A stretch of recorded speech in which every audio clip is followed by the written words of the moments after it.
يا أيها الناس اتقوا ربكم الذي خلقكم من نفس واحدة وخلق منها زوجها وبث منهما رجالا كثيرا ونساء واتقوا الله الذي تساءلون به والأرحام إن الله كان عليكم رقيبا يا أيها الذين آمنوا اتقوا الله وقولوا قولا سديدا يصلح لكم أعمالكم ويغفر لكم ذنوبكم ومن يطع الله ورسوله فقد فاز فوزا عظيما أما بعد فإن خير الحديث كتاب الله وخير الهدي هدي محمد صلى الله عليه وسلم وشر الأمور محدثاتها وكل محدثة بدعة وكل بدعة ضلالة الضلالة في النار أعوذ بالله من الشيطان الرجيم بسم الله الرحمن الرحيم إنه من يشرك بالله فقد حرم الله عليه الجنة ومأواه النار وما للظالمين من أنصار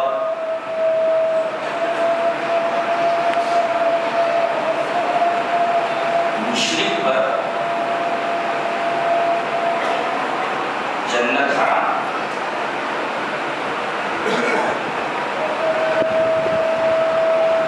یعنی وہ جنت میں کبھی جائے گا جنت اس کو حرام کر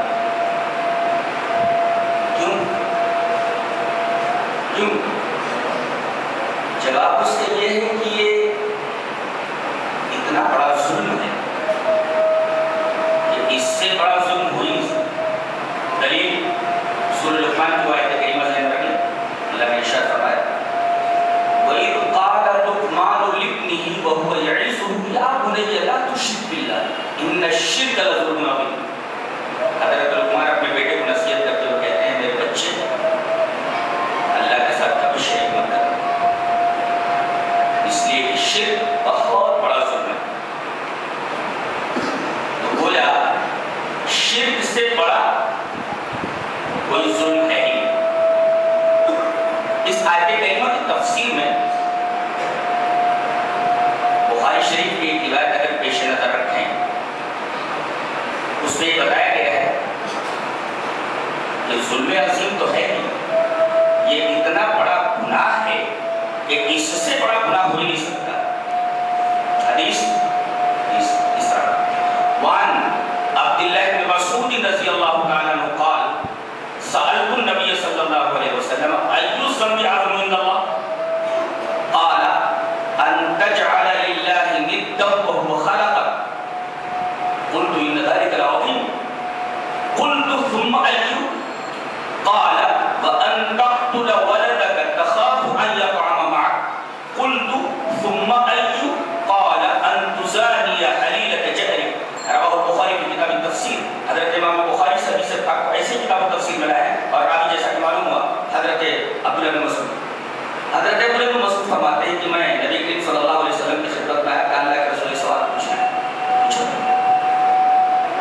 میں نے پوچھا کہ ایو ذنب اعظم عند اللہ اللہ کے نزدیک سب سے بڑا پاپ سب سے بڑا گناہ کیا ہے کہ اس سے بڑا گناہ اس سے بڑا ظلم اس سے بڑا پاپ اور کوئی نہیں اللہ کے رسول صلی اللہ علیہ وسلم نے ارشاد فرمایا ان تجعل للہ ندا وهو خلقک اللہ کے ساتھ کسی کو شریک ٹھہرانا جبکہ اللہ تمہارا خالق ہے میں نے کہا اللہ کے رسول بہت بڑی بات ان ذلک العظیم بہت بڑی بات ہے پھر میں نے پوچھا کہ اللہ کے رسول شرک کے بعد سب سے بڑا گناہ کون سا آپ نے فرمایا اپنی اولاد کو اس وجہ سے قتل کر دینا کہ وہ تمہارے ساتھ کھائے اس دور کو دور ترقی کہتے ہیں ارے یہ تو جاہلیت میں جاہلیت اولا سے بڑھ کر وہاں تو بیٹیوں کو پیدا ہونے کے بعد زندہ ترک کرتے یا پیدا ہونے سے پہلے زندہ ترک کر دیتے اور دوسرا یہ کہ یہ دور ترقی پھر میں نے پوچھا کہ اللہ کے رسول اس کے بعد سب سے بڑا گناہ کون سا آپ نے فرمایا اپنی پڑوسی کی بیوی کے ساتھ زنا کرنا جناب ایسے بھی بہت بڑا گناہ ہے لیکن یہ برائی اور دو چند ہو جاتی ہے جب آدمی اپنے پڑوسی کی بیوی کے اوپر بری نظر ڈالے حدیث پاک سے یہ ثابت ہوا کہ سب سے بڑا گناہ حضرت عبداللہ بن مسعود نے نبی کریم صلی اللہ علیہ وسلم سے پوچھا تو آپ نے فرمایا کہ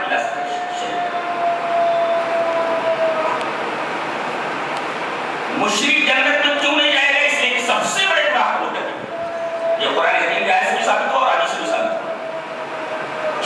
کیوں نہیں جائے گا؟ یہ اس کا جواب ہوا کیسے نہیں جائے گا؟ اب ہاؤ کا جواب دلیل یہ حدیث ہے وعن براء كاتب المغيرة عن المغيرة قال سعد بن عبادة رضي الله تعالى عنه لو رأيت رجلا مع امرأتي لضربته بالسيف غير مصفح فبلغ ذلك رسول الله صلى الله عليه وسلم فقال أتعجبون من غيرة سعد والله لأنا أغير منه والله أغير مني ومن أجل غيرة الله حرم الفواحش ما ظهر منها وما بطن ولا أحد أحب إليه العذر من الله ومن أجل ذلك بعث المبشرين والمنذرين ولا أحد أحب إليه بدعة من الله ومن أجل ذلك بعث الله الجنة رواه البخاري في كتاب التوحيد حضرت امام بخاری حدیث پاک میں سے کتاب التوحید میں لائے۔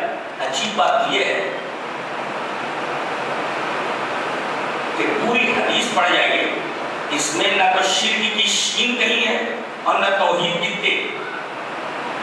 اس پوری حدیث پاک میں کہیں شرک کا شین نہیں ہے اور توحید کی تے بھی نہیں، اور امام بخاری اس کو کتاب التوحید میں لا رہے ہیں۔ اس حدیث پاک کا جس کے اندر شرک کا بھی بیان نہیں ہے نہ توحید کا بیان ہے، امام بخاری اس حدیث پاک کو کتاب التوحید میں کیوں لا رہے ہیں؟ وجہ کیا ہے؟ فقہا دیکھیں امام الفقہاء والمحدثین حضرت امام بخاری پہلے حدیث پاک کا ترجمہ دیکھیں۔ حضرت مغیرہ فرماتے ہیں کہ مشہور صحابی حضرت سعد بن عبادہ وہ فرماتے ہیں دیکھو میں اپنی بات بتا رہا ہوں کہ اگر میں اپنی بیوی کے ساتھ کسی آدمی کو دیکھ لوں لو رأیت رجلا مع امرأتی، اگر میں اپنی بیوی کے ساتھ خلوت میں کسی آدمی کو دیکھ لوں تو لضربته بالسيف I will kill him یا I will kill both of them، اسے ختم کروں گا۔ اور غیر مصفح، معاف کرنے کا تو سوال ہی پیدا نہیں ہوگا، صف ہونے اور گزرنے کا تو سوال پیدا نہیں ہوگا۔ I will kill him، اس کو میں اپنی تلوار سے مار دوں گا، قتل کر دوں گا ایک، اور غیر مصفح، معافی کا تو سوال پیدا نہیں ہوگا دو۔ فبلغ ذلك رسول اللہ صلی اللہ علیہ وسلم، یہ بات سعد بن عبادہ کی جب نبی کریم صلی اللہ علیہ وسلم کے پاس پہنچی تو نبی نے فرمایا صحابہ کرام سے اتعجبون من غیرت سعد، سعد کی غیرت پر تمہیں تعجب ہو رہا ہے؟ دیکھیں غیرت کا لفظ اتعجبون من غیرت سعد، سعد کی غیرت پر تمہیں حیرت ہو رہی ہے، تعجب کر رہے واللہ لأنا اغیر منہ، میں سعد سے بھی زیادہ غیرت مند ہوں، اور واللہ اغیر منی، اور اللہ مجھ سے زیادہ غیرت مند۔ اور اسی غیرت کی وجہ سے کہ اللہ بہت غیور ہے، غیرت مند ہے، اس نے چھپی اور کھلی بے حیائیوں کو حرام کر دیا۔ پوری حدیث دیکھ ڈالنے کے بعد امام بخاری سے کتاب التوحید میں کیوں لائے ہیں وہ میں بتانا چاہ رہا ہوں۔ حضرت سعد بن عبادہ یہ کہہ رہے ہیں کہ میں اگر اپنی بیوی کے ساتھ کسی غیر آدمی کو دیکھ لوں تو اس کو قتل کر دوں گا، معاف نہیں کروں گا، یہ میری غیرت کا تقاضا ہے۔ امام بخاری یہ کہنا چاہ رہے ہیں یہ آدمی اپنی بیوی میں شرکت گوارا نہیں کر سکتا اور وہ آدمی قابل گردن زدنی معافی کے قابل نہیں، تو اللہ تبارک و تعالیٰ اپنی عبادت میں کسی کو کیسے شریک کر سکتا ہے جبکہ وہ نبی سے بھی زیادہ غیرت مند ہے؟ امام بخاری رحمۃ اللہ علیہ اس حدیث پاک کو کتاب التوحید میں لا کر یہی باریک استدلال فرمانا چاہتے ہیں۔ What a settled deduction، کتنا باریک اور لطیف استدلال ہے وہ کہ ایک آدمی اپنی بیوی میں جب شرکت گوارا نہیں کر سکتا اور اس شخص کو جو شریک ہو قابل گردن زدنی سمجھتا ہے، معافی کے قابل نہیں سمجھتا، ایک عام آدمی ہے، غیرت مند ہوتا ہے اور اس سے زیادہ غیرت مند صحابی ہوتا ہے، صحابی سے زیادہ غیرت مند نبی ہوتا ہے، نبی سے زیادہ غیرت مند اللہ تبارک و تعالیٰ۔ تو اگر صحابی یہ کہے کہ میں اپنی بیوی کے اندر شرکت گوارا نہیں کر سکتا اور شرکت کرنے والے کو میں قابل معافی نہیں سمجھتا، قابل گردن زدہ نہیں سمجھتا ہوں، تو بتائیے اللہ تبارک و تعالیٰ اتنا غیور ہے، وہ اپنی عبادت میں شریک کرنے والے کو بخشے گا کیسے اور اس کو چھوڑے گا کیسے؟ ظاہر ہے کہ مار ڈالنے کا مطلب یہ کہ ہمیشہ جہنم میں رہے، اور بخشا نہ جانے کا مطلب یہ ہے اسے معاف نہ کیا جائے۔ غیر مصفح لہ رأیت رجلا معی امرأتی لضربته بالسیف غیر مصفح۔ اسی وجہ سے امام بخاری رحمۃ اللہ علیہ سے حدیث پاک کو کتاب التوحید میں کہ عورت کو اللہ تبارک و تعالیٰ نے رد شرک کی، نبی کریم صلی اللہ علیہ وسلم نے عورت کو رد شرک کی سب سے بڑی دلیل بنایا ہے۔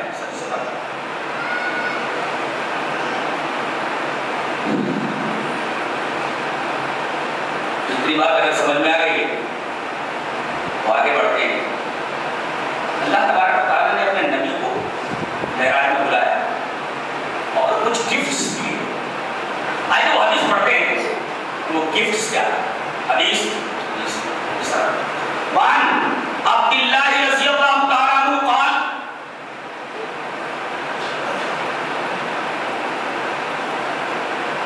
لما اسری برسول اللہ صلی اللہ علیہ وسلم انتہی به الى سدرۃ المنتہى وہی فی السماء السادسۃ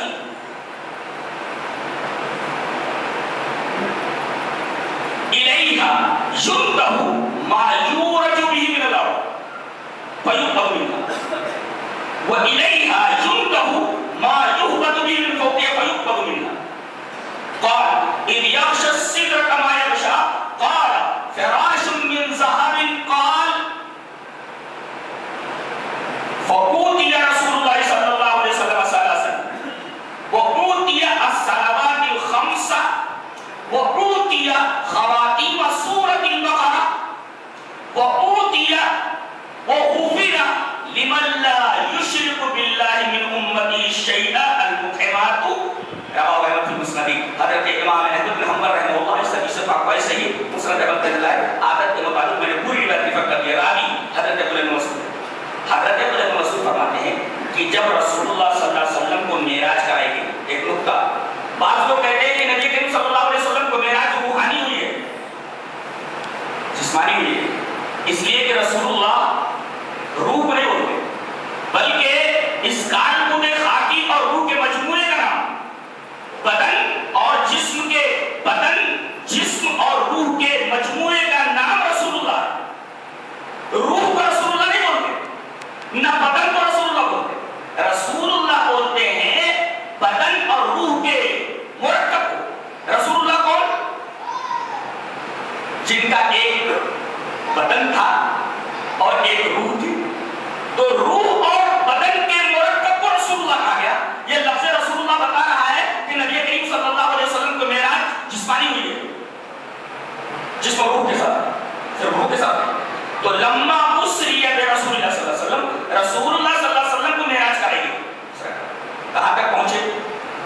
جا رہے نیچے سے بلندی۔ کوئی سائنسدان اب تک وہ سوال ہی نہیں بنا سکا ہے جو اس بلندی تک مجھے لے جا سکے۔ یہ بلندی کہاں، یہ بلندی کہاں ہے جہاں تک آپ کو لے جائے گا؟ بتائے گا جیسے لے جائے گا انتہی به الى سدرۃ المنتہى، انتہا کہاں ہوئی؟ انتہی به الى سدرۃ المنتہى، سدرۃ المنتہى پر آپ کو لے جائے گا۔ سوال پیدا ہوا یہ سدرۃ المنتہى ہے کہاں؟ جواب دیا گیا وہی فی السماء السادسۃ، یہ چھٹے آسمان پر، چھٹے آسمان پر ہے۔ آپ نیچے سے جا رہے ہیں جسم معروف کے ساتھ، انتہا سدرۃ المنتہى، سدرۃ المنتہى کہاں ہے؟ جواب دیا گیا وہی فی السماء السادسۃ، چھٹے آسمان پر۔ ایک سوال اور پیدا ہوا اس کو منتہا کیوں کہا گیا؟ منتہا کا مطلب اینڈ، منتہا خلاص اینڈ، تو اسے منتہا کیوں کہا گیا؟ اس کا جواب دیا جا رہا ہے الیہا ینتہ ما یورج به من الارض، یہیں پر نیچے سے آنے والی تمام چیزوں کا لاسٹ اسٹاپ ہے، یہ لاسٹ اسٹاپ ہے۔ نیچے سے جتنی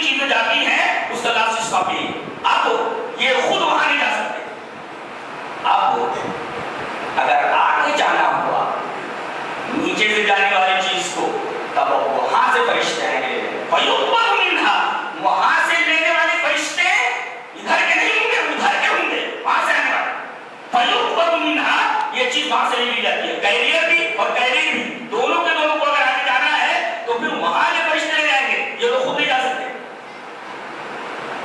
لاسٹ اسٹاپ ہے۔ اور بتایا گیا نیچے سے جانے والی چیزوں کا لاسٹ اسٹیشن یہ آخری اسٹاپ ہے، ٹرمینس ہے۔ اچھا، اور وَإِلَيْهَا يُنْتَهُ مَا يُهْبَطُ بِهِ مِنْ فَوْقِهَا، اور اوپر سے جتنی چیزیں آتی ہیں کیریئر اور کیریئر دونوں، ان کا بھی منتقلی ہے، یہ نیچے نہیں جا سکتے جب تک کہ ان کو یہاں کے لوگ، یہاں کے فرشتے نیچے نہ لائیں۔ فَيُقْبَضُ مِنْهَا، یہاں سے ان کو لے لیا جاتا ہے۔ نیچے والوں کی انتہا سدرۃ المنتہا، اوپر والوں کی انتہا بھی سدرۃ المنتہا، اسی وجہ سے اسے سدرۃ المنتہا کہا گیا۔ اوپر سے آنے والوں کا بھی ٹرمینس اور نیچے سے جانے والوں کا بھی ٹرمینس۔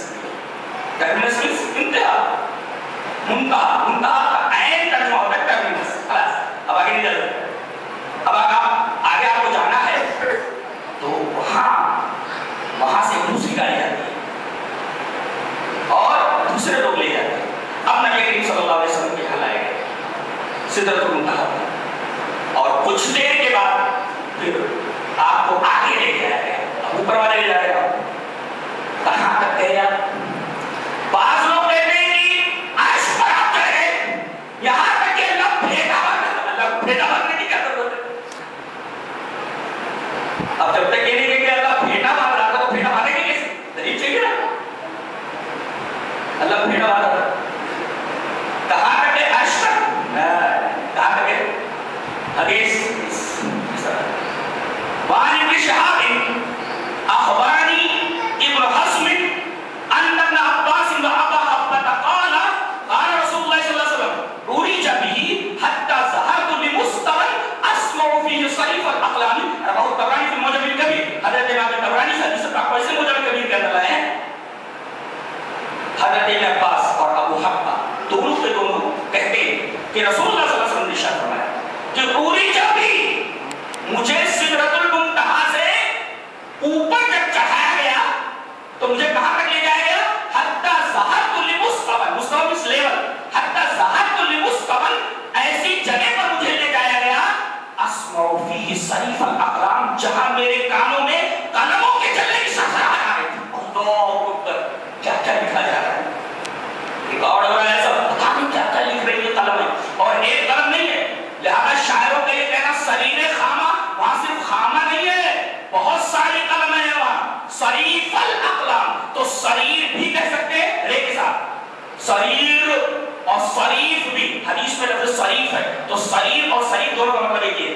تو وہاں میں نے قلموں کے چلنے کی آواز سنی، بس یہی تک میں گیا، اس لیے کہ نبی کو خود پتا نہیں میں کہاں تک گیا ہوں۔ لہذا ایسے لوگوں کا کہنا کہ آپ عرش پر پہنچ گئے اور اس وقت آمنے سامنے ہیں، دونوں ایک ہی ہیں، وہی جو حالانکہ ایسا نہیں ہے، دو بدو ہوئے ہی نہیں، دور دور سے بات کریں، وہاں تک آپ کو لے جائے گا، آپ کو خود پتا نہیں میں کہاں تک گیا، وہاں کے فرشتے آپ کو کہاں تک لے گئے؟ حتی ظہرت لمستوى اسمع فیہ صریف الاقلام، ایسے مقام تک مجھے لے جایا گیا جہاں میں نے قلموں کی سرسراہٹ سنی، بس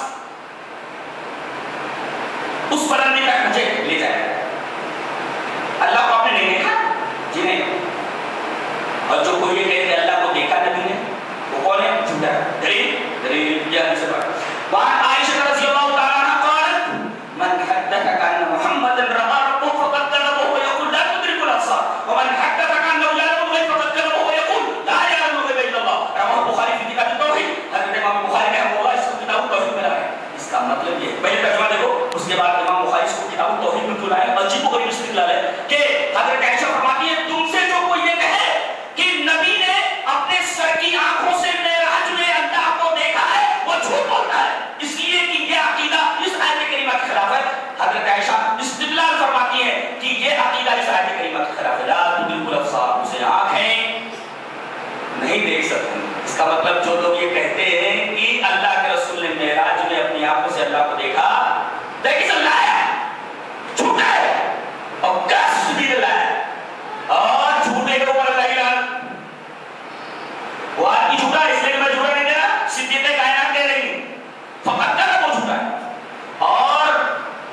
کا یہ عقیدہ ہو کہ نبی کو غیب کا علم تھا، ومن حدثك انه يعلم الغیب، اور جس کا یہ عقیدہ ہو کہ نبی کو غیب کا علم تھا فقط that is lied to، وہ بھی جھوٹا ہے، وہ بھی جھوٹا ہے، اس کے بھی جھوٹا ہونے میں کوئی شبہ نہیں، جھوٹا ہے وہی۔ کتنے جھوٹے گھوم رہے ہیں لوگ، کہتے کہتے جھوٹے گھوم رہے ہیں۔ حضرت عائشہ رضی اللہ تعالیٰ عنہ صدیقہ کائنات فرما رہی ہے کہ جو آدمی یہ عقیدہ رکھے، جو تم سے یہ بیان کرے کہ نبی نے اپنے سر کی آنکھوں سے اللہ کو دیکھا، وہ جھوٹا، اور اس کو امام بخاری کتاب التوحید بنا رہے۔ اس کا مطلب یہ ہے کہ جو عقیدہ رکھتے کہ اللہ کے رسول نے اپنی آنکھوں سے اللہ کو دیکھا ہے، اس کی توحید کر رہا ہے، مشرک ہے وہ، اس وجہ سے اس نے کتاب التوحید بنائی۔ نہ اللہ کو آنکھوں سے دیکھنے کی بات کتاب التوحید میں لانے کا کیا مطلب ہے؟ بتانا یہ مقصود ہے کہ اس طریقے کا عقیدہ رکھنے والا آدمی توحید سے کوسوں دور ہے، اور جو آدمی عقیدہ رکھے کہ اللہ کے رسول کو غیب کا علم تھا، وہ بھی توحید سے کوسوں دور ہے۔ یہ عقیدہ شرکی عقیدہ ہے۔ کتنا بڑا یہ بخاری نے اور دعا نکل رہی ہے، استدلال کا فقہ انداز استدلال کا ڈیٹیکشن بڑا اچھی بخاری استدلال۔ تو گویا اللہ کے رسول صلی اللہ علیہ وسلم عرش تک نہیں ہے، کہاں تک ہے؟ اسمع فی صریف الاقلام، جہاں میں نے قلموں کی سرسراہٹ سنی، تقدیریں لکھی جا رہی ہیں، کائنات کی تمام حرکات و سکنات کو قلم بند کیا جا رہا ہے، پل پل کیا ہو رہا ہے، قلمیں لکھ رہے ہیں، اور وہاں تک مجھے لے جایا گیا جہاں قلموں کی سرسراہٹ سنائی دے رہی ہے۔ اسمع فی صریف الاقلام، آگے گیا بات جانے لگے تو اللہ نے فرمایا میرے حبیب تحفہ لیتے جاؤ یہاں سے، تین تحفے لیے جس میں بتائے حدیث میں ایک اور چیز بتائے، یہ سدرہ ہے، منتہا تو بتائے کہ بھائی ٹرمینس ہے، یہ سدرہ کیا ہے؟ بولے لوٹ تھی بیر کا طرف لوٹ، ایک لوٹ پانی قسمت اور زیادہ ایک تو لوٹ LOT لوٹ، لوٹ نہیں لوٹ، ایسا لوٹ پر ویری ویری ویری کا طرف۔ تو اس کا کیا حال ہے؟ یہ کیا ہے؟ اِذْ يَغْشَى السِّدْرَةَ مَا يَغْشَى، حدیث پاک کا الفاظ قرآن کی آیت کو ریفر کیا گیا اس حدیث میں۔ جب آپ وہاں پہنچے تو اس بیری کے درخت کو ڈھانک رہی تھی وہ چیزیں جو ڈھانک رہی تھی، کیا مطلب؟ کیا مطلب؟ ڈھانک رہی تھی بیری کے درخت کو وہ چیزیں جو ڈھانک رہی تھی، یعنی بیری کے پتے دکھائی نہیں دے رہے، بلکہ وہاں کچھ چیزیں تھیں جو بیری کے درخت کو کور کیے ہوئے۔ پیشہ کا مطلب ہوتا ہے چادر، ڈھانک لینا ہے، آپ چادر میں چلا جائے پیشہ اوڑھ لے۔ کیا تھا وہاں بیری کے درخت؟ کیا چیز ڈھانکی؟ لائٹ آف اللہ، اللہ کا نور، اور along with the angels، ساتھ ساتھ فرشتے، وہ بھی نور کے بنائے ہوئے۔ تو اللہ کا نور، اللہ نور سماوات والارض، اللہ کا نور اس بیری کے درخت کے اوپر گھیرے ہوئے ہوئے، ساتھ ساتھ فرشتے، وہ بھی نور کے ہیں، وہ بھی نور کے۔ دلیل یہ حدیث ہے۔ وعن عائشہ رضی اللہ تعالیٰ عنہ قالت قال رسول اللہ صلی اللہ علیہ وسلم خلقت الملائکۃ من نور وخلق الجان من مارج من نار وخلق آدم مما وصف لكم، رواه مسلم کی کتاب الزہد۔ حضرت امام مسلم رحمہ اللہ اس حدیث پاک کو مسلم شریف کی کتاب الزہد میں لایا راویہ، جیسا کہ معلوم ہے آپ کی ڈائری بھی حضرت عائشہ رضی اللہ تعالیٰ عنہ۔ حضرت عائشہ فرماتی ہے کہ جناب محمد رسول اللہ صلی اللہ علیہ وسلم نے ارشاد فرمایا کہ ملائکہ کو اللہ نے نور سے پیدا کیا، جنوں کو آگ شعلے سے اور انسان کو مٹی سے۔ خلقت الملائکۃ من نور، ایک تو اللہ کا نور، the light of Allah، دوسرا the light of angels۔ وہاں جو فرشتے ہیں وہ پورے سدرہ کو بیری کے درخت کو گھیرے ہوئے، اور ساتھ ساتھ ڈیفرنٹ کائنڈس آف کلرز۔ اللہ، سارا معاملہ کلر کا ہے، رنگ کا اور نور کا ہے۔ دیکھا جائے تو سارا معاملہ رنگ و نور کا ہے، پورے سدرہ کو ڈیفرنٹ کائنڈس آف کلرز، مختلف قسم کے کلر اور انوار الہی، اور اسی طریقے سے فرشتوں کا نور گھیرے ہوئے۔ تصور کیجئے تو بدن میں رونگٹے کھڑے ہو جائے۔ سدرہ کی جو کیفیت بیان کی گئی قرآن حکیم میں اور اس حدیث پاک میں، تاکہ فرشتوں کی کیا کیفیت ہے، حدیث میں بتایا گیا فراش من ذہب،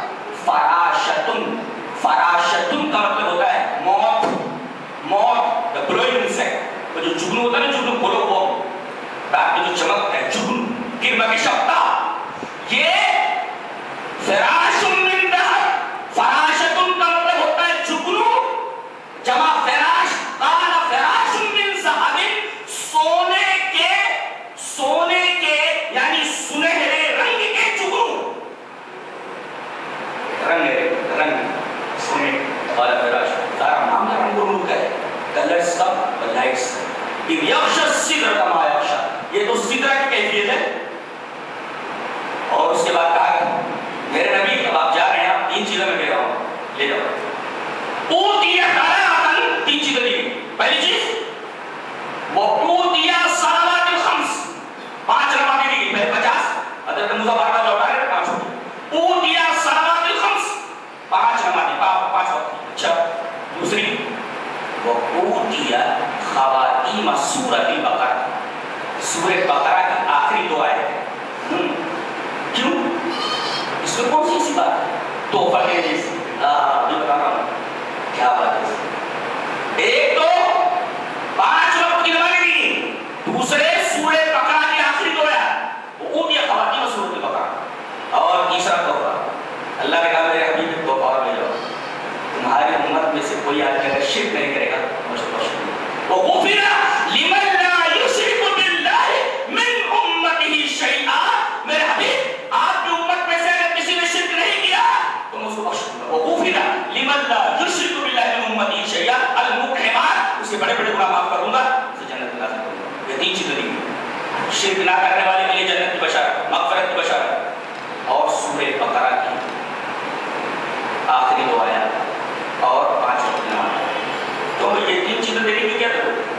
اس لیے کہ یہی 3 چیزیں کائنات کو دی گئی، دنیا پورے یونیورس کو یہ تینوں چیزیں دی گئی. یہی میں بتانا چاہتا ہوں، یہی 3 چیزیں پوری کائنات کو دی گئی ہیں. کیا؟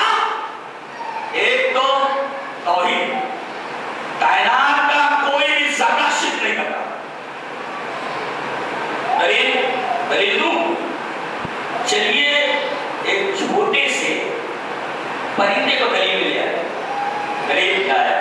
وَتَفَقَّدَ الطَّيْرَ فَقَالَ مَا لِيَ لَا أَرَى الْهُدْهُدَ أَمْ كَانَ مِنَ الْغَائِبِينَ لَأُعَذِّبَنَّهُ عَذَابًا شَدِيدًا أَوْ لَأَذْبَحَنَّهُ أَوْ لَيَأْتِيَنِّي بِسُلْطَانٍ مُبِينٍ فَمَكَثَ غَيْرَ بَعِيدٍ فَقَالَ أَحَطتُ بِمَا لَمْ تُحِطْ بِهِ وَجِئْتُكَ مِنْ سَبَإٍ بِنَبَإٍ يَقِينٍ إِنِّي وَجَدتُّ امْرَأَةً تَمْلِكُهُمْ وَأُوتِيَتْ مِنْ كُلِّ شَيْءٍ وَلَهَا عَرْشٌ عَظِيمٌ وَجَدتُّهَا وَقَوْمَهَا يَسْجُدُونَ لِلشَّمْسِ مِنْ دُونِ اللَّهِ وَزَيَّنَ لَهُمُ الشَّيْطَانُ أَعْمَالَهُمْ فَصَدَّهُمْ عَنِ السَّبِيلِ فَهُمْ لَا يَهْتَدُونَ أَلَّا يَسْجُدُوا لِلَّهِ الَّذِي يُخْرِجُ الْخَبَءَ فِي السَّمَاوَاتِ وَالْأَرْضِ وَيَعْلَمُ مَا تُخْفُونَ وَمَا تُعْلِنُونَ اللَّهُ لَا إِلَٰهَ إِلَّا هُوَ رَبُّ الْعَرْشِ الْعَظِيمِ. حضرت سلیمان علیہ السلام آ رہے ہیں، انسپیکشن کریں. تفقد میں انسپیکشن کیا ہونا؟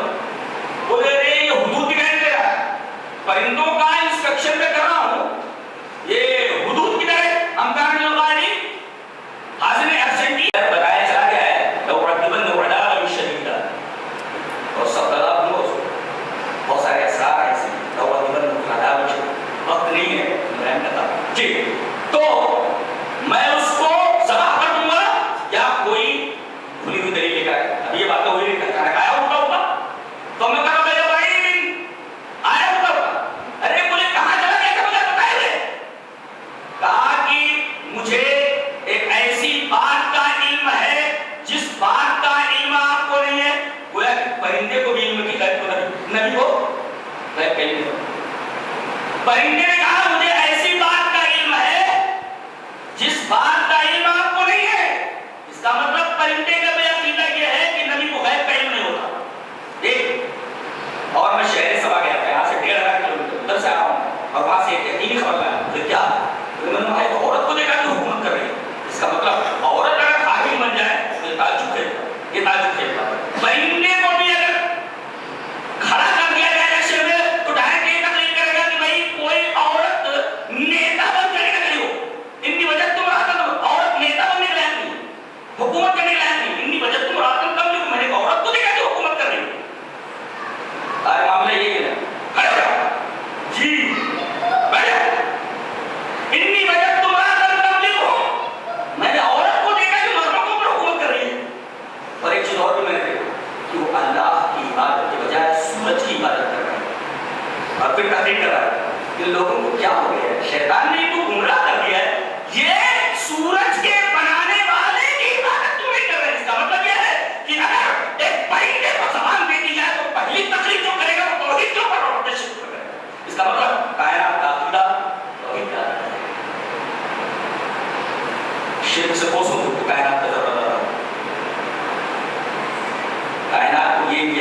کیا شرک نہیں کرنا، توحید کی عقیدہ ہے کوئی کہنا یہ ثابت ہے۔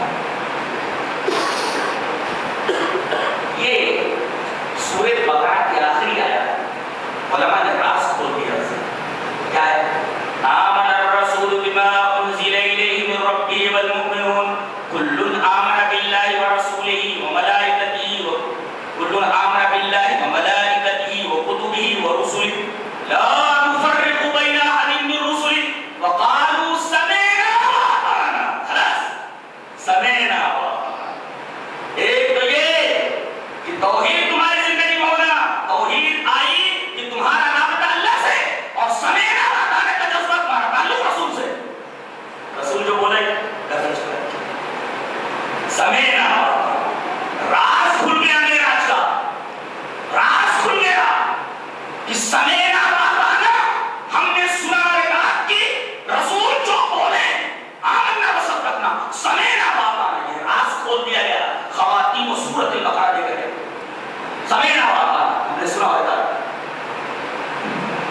اور تیسری چیز 5 وقت کی نماز، کیوں؟ اس لیے کہ کائنات کا سب سے بڑا عمل نماز ہے۔ ألم تر أن الله يسبح له من في السماوات والأرض والطير صافات كل قد علم صلاته وتسبيحه۔ کائنات کے ہر شے کو اپنی نماز کا طریقہ معلوم ہے۔ صلاۃ كل قد علم صلاته وتسبيحه، کائنات کے ہر شے نماز پڑھ رہی ہے۔ اس کا مطلب یہ ہے کہ کائنات کا سب سے بڑا عمل نماز ہے، اور کائنات کا سب سے عظیم عقیدہ عقیدہ توحید ہے، اور کائنات کا سب سے بڑا پیشن اور جذبہ یہ سمعنا واطعنا۔ دلیل ثم استوى الى السماء وهي دخان فقال لها وللارض ائتيا طوعا او كرها قالتا اتينا طائعين۔ زمین اور آسمان کو بنانے کے بعد ہم نے زمین اور آسمان سے کہا، کائنات سے کہا چلو آ جاؤ، تو زمین اور آسمان نے کہا کہ ہم نے تیری بات سنی اور اطاعت کرتے ہوئے ہم تیری جناب میں آ گئے ہیں، اتینا طائعین، اللہ اکبر۔ اور یہی مطلوب ہے اطاعت۔ ہم لوگ بولتے ہیں اطیعوا اللہ واطیعوا الرسول، جانتے اس کا کیا مطلب ہوتا ہے؟ اطاعت کا مطلب سمجھ میں آ گیا؟ نہیں سمجھا؟ اب میرا ہینڈ کرچف نیچے گر جائے اور میں آپ سے بولوں کہ میرا یہ ہینڈ کرچف اٹھا کر مجھے دے دے، آپ نے مجھے میرا ہینڈ کرچف اٹھا کر کے دے دے، تو یہ اطاعت ہے؟ نبی کہیں کہ نماز اس طرح پڑھو، نبی کہیں کہ یہ کام کرو، اگر ہم کہیں تو وہ اطاعت ہے؟ کہ اطاعت کے اندر کوئی اور چیز ہونی چاہیے، یہ تو حکم کی تعمیل ہے، اطاعت کے اندر کوئی اور چیز ہونی چاہیے۔ اور اگر اطاعت کا راز جاننا ہے، راز کہ اطاعت کہتے کس کو؟ What's the meaning of obedience? What's the meaning of اطاعت؟ اطاعت کا مطلب کیا ہے؟ اس لفظ اطاعت کے راز کو سورہ نساء کی آیت میں بیان کرتے ہیں، فَلَا وَرَبِّكَ لَا يُؤْمِنُونَ حَتَّى يُحَكِّمُوكَ فِي مَا شَجَرَ بَيْنَهُمْ ثُمَّ لَا يَجِدُوا فِي أَنفُسِهِمْ حَرَجًا مِّمَّا قَضَيْتَ وَيُسَلِّمُوا تَسْلِيمًا۔ دیکھیں میرا ہینڈ کرچف ٹھیک ہے، اب میں کہہ رہا ہوں اٹھائیے، اٹھا کر مجھے دیجیے، آپ نے اٹھا کر دے دیا، یہ اطاعت نہیں ہے، یہ حکم کی تعمیل ہے۔ اور آپ نے اگر اس اٹھانے کے اندر، عمل کے اندر محبت کا جذبہ شامل کر لیا کہ عالم ہیں، محبت کے جذبے سے آپ نے اٹھا لیا اور اٹھا کر مجھے دے دیا، اس کا مطلب ہے حکم کی تعمیل پلس محبت از اکول ٹو اطاعت۔ صرف حکم کی تعمیل کے نام اطاعت نہیں ہے، اس میں محبت کا جذبہ شامل ہونا چاہیے۔ اس راز کو کھول دیا گیا ہے، فَلَا وَرَبِّكَ لَا يُؤْمِنُونَ۔ اب اگر میں فے پر بحث کروں کہ فے کو لایا گیا ہے، اللہ پورا وقت گزر جائے گا فے پر بیان کرنے، فے پر بحث کرنے۔ فے ہی در حقیقت اس آیت کریمہ کی جان ہے، بس یہ جان ہے، اس آیت کریمہ کی جینا جان ہے یہ، اور بحث کا وقت نہیں۔ فَلَا وَرَبِّكَ لَا يُؤْمِنُونَ حَتَّى يُحَكِّمُوكَ، ہر معاملے میں رسول کو حکم بنائے اپنا، ہر معاملے رسول کی بات آنے لے جائے، اور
مایوس ہو جاتا اتنے گناہ کیے ہیں معاف نہیں کرے گا اللہ مجھے میں معاف نہیں کیا کروں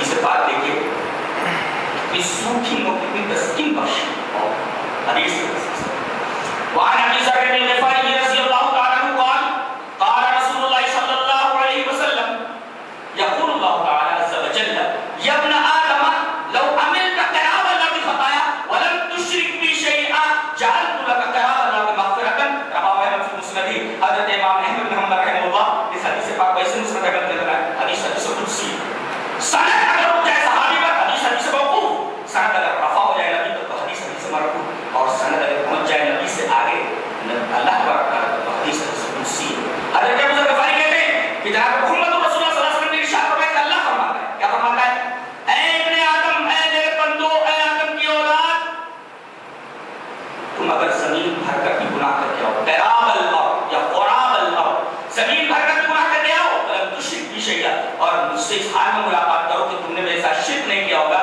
تو جعلت لک قراب الارض مغفرۃ زمین بھر کر گناہ لے کر آ میں زمین بھر کر مغفرت لے کر کے آؤں یہ شرک سے بچنے کا فائدہ اور شرک سے بچنے کے اوپر اللہ تبارک و تعالیٰ کا یہ شاندار بات کہ تو زمین بھر کر گناہ لے کر کے آ میں زمین بھر کر مغفرت لے کر جاتا ہوں جعلت لک قراب الارض مغفرۃ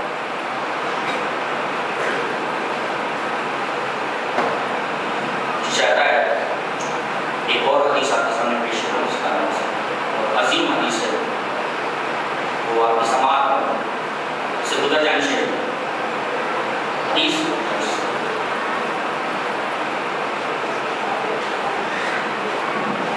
اور معاذ بن جبل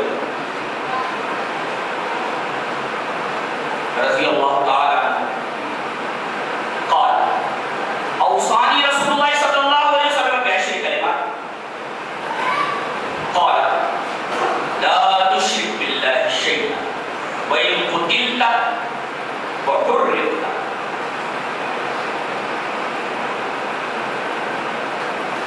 ولا تعقن والديك وإن أمرك أن تخرج من أهلك ومالك ولا تتركن صلاة مكتوبة متعمدا فإن من ترك صلاة مكتوبة متعمدا فقد برئ منه ولا تشربن خمرا فإنه رأس كل فاحشة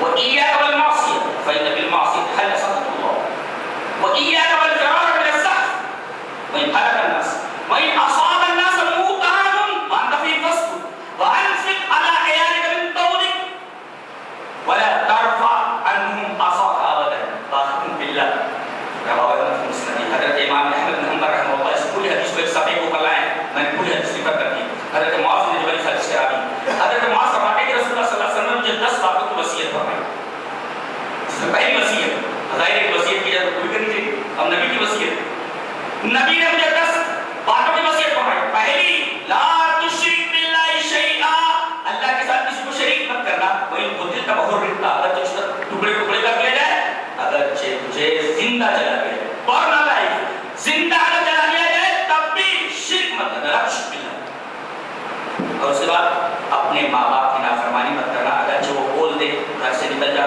سارا مال یہ کرنا بھاگ جا بھائی ہمارا کام تخرج من اہلک و مالک ایک بار بچے لے اٹھ لے آتے اور یہ مال یہ سب میرا ہے دبا دے بھائی ہمارا کام تخرج من اہلک و مالک مال بھی لے اور اہل بیان کے بارے میں بولے لے کر کے بھاگ جا دور ہو جا لوگوں کے سامنے دو باتیں میں فرمانے کی تیسرے فرض نماز کو جان بوجھ کر نہیں چھوڑنا اس لیے کہ جس آدمی نے جان بوجھ کر فرض نماز چھوڑ دی اللہ کی ذمہ داری اس کو اوپر ساٹ دی اس کے بعد اشراب مت کرنا اس لیے کہ ہر برائی کی لڑ بین اور رسول اللہ اس کے بعد یہ فرمایا گیا کہ دیکھو گناہ میں مقترب اس لیے کہ جہاں گناہ ہوگا اللہ تبارک و تعالیٰ کا غضب نازل ہوتا ہے فإن بالمعصية حل سخط الله ہمارے اوپر جو پریشانیاں آ رہی ہیں بنیاد معصیت گناہ کے میدان میں بھی آگے بڑھتے چلے جائیں گے پریشانیاں اتنی ہی ہمارے پیچھے لگی رہیں گی اس کے بعد میدان میں سے بھاگنا نہیں اگر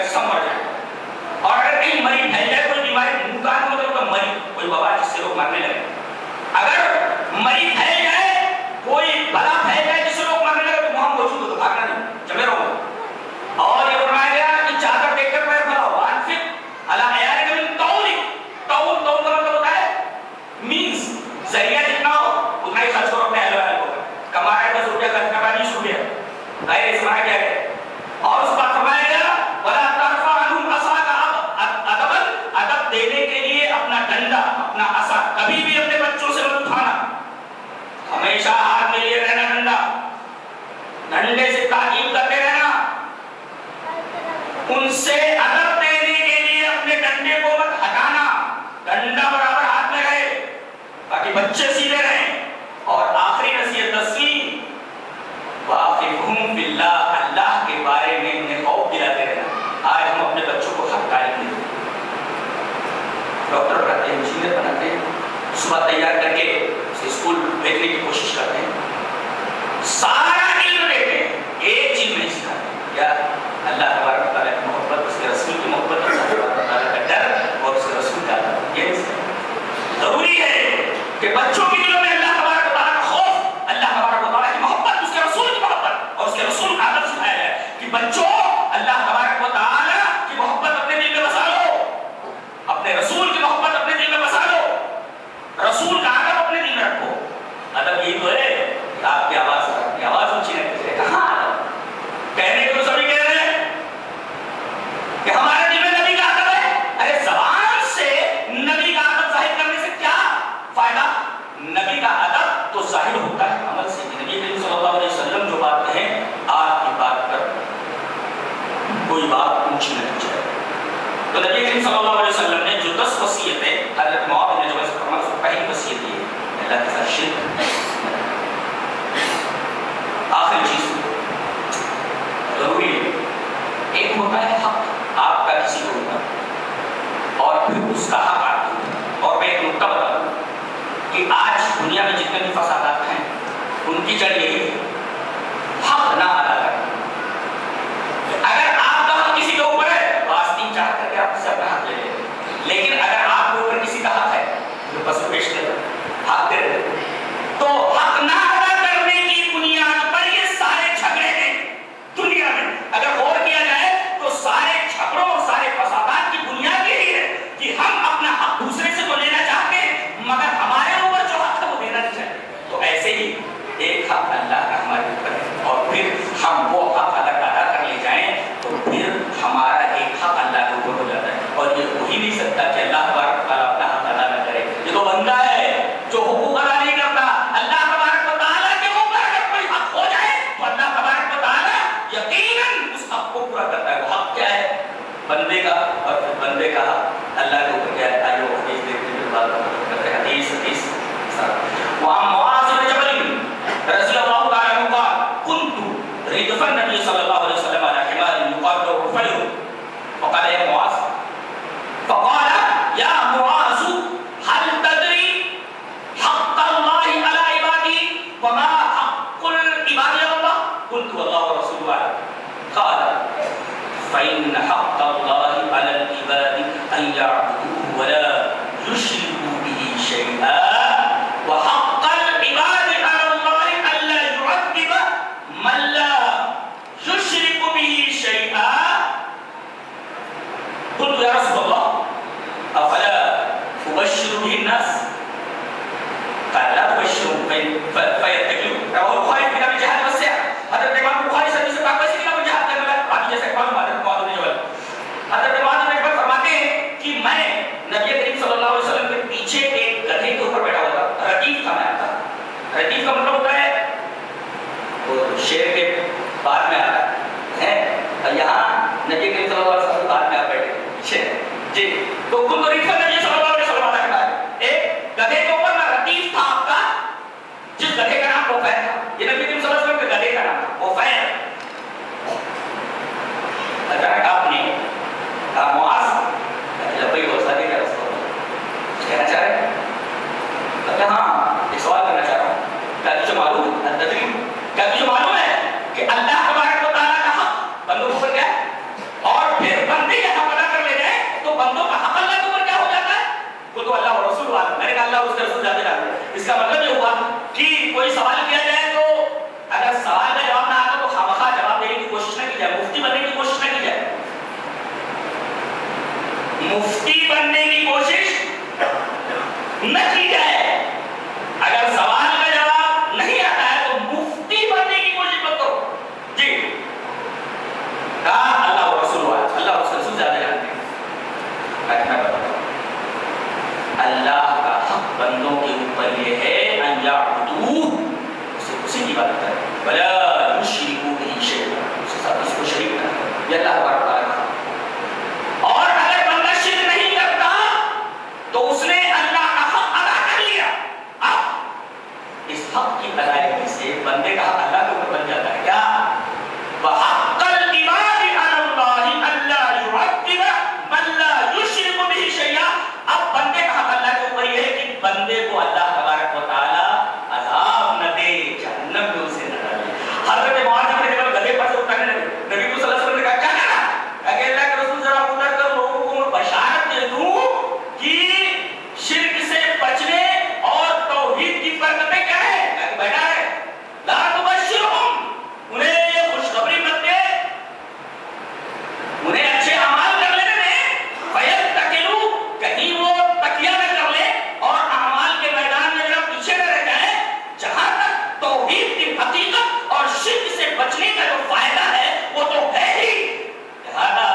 ہوتے جاؤ.